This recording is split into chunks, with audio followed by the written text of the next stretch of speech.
The men in cloth are at it again. On this particular subject, they want to be heard, and it is now or never. Just a week after protesting against the closure of churches in Tshwane, the seat of government, the clergymen are heading to Cape Town, the seat of the legislature. Pastors against closure of churches say they are ready to take the fight to the mother city of Cape Town on Friday, the 5th of February 2021. Some pastors say the church should file a suit against government for denying them their religious rights. Taxis are full, buses are full, trains are full, churches are empty. If we will not stand up as a church, men of faith take the government to court over the violation of their rights of freedom of religion. The laws they make, they say religious gatherings are not allowed. People are allowed to go to the gyms. We are here today as pastors against church closure to send a memorandum to the president at the Union Building to tell him that we are not happy with the closing of the churches. We are not happy because we have not been consulted, and we feel very strongly that our rights have been tampered with, they've been infringed.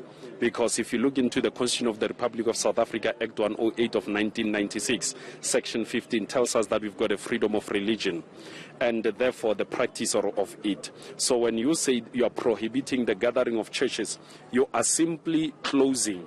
You are simply fighting or working against Christianity, because Christian religion believes in the gathering together as per the Bible. Prophet Paseka Motsoeneng, also known as Mboro, advised these pastors to stop fighting for popularity but instead form a united front. Pastors, stop hating one another. Stop competing for popularity. Let us work together. Right now I'm standing Lebaruti, organized pastors barring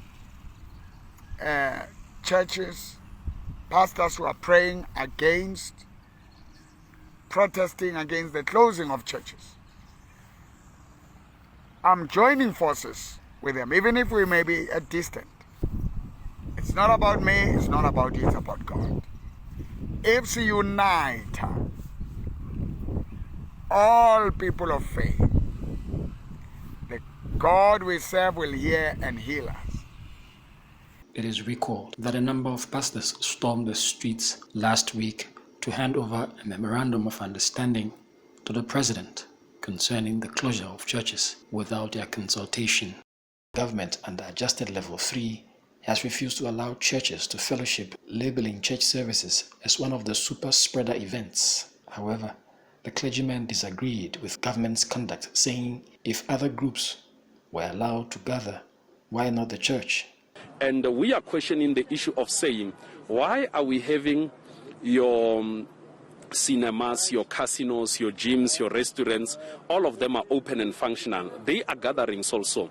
And if you are saying people will get infection in the church, will they not get the same infection in the building of a theater or cinema or restaurant or casino? There was massive chaos in Sebokeng in the Vaal when church members clashed with law enforcement. When directives are made in platforms that are far from us. We only needed a platform for our own leadership to hear the pain of the directives. Other than that, there's nothing that I can say. But I really want to say this. As the church, we don't rebel against the government, because the Bible itself urges us to submit to them. So police had to do their work. They are the law enforcers. They were given the mandate to do that, and they just did that.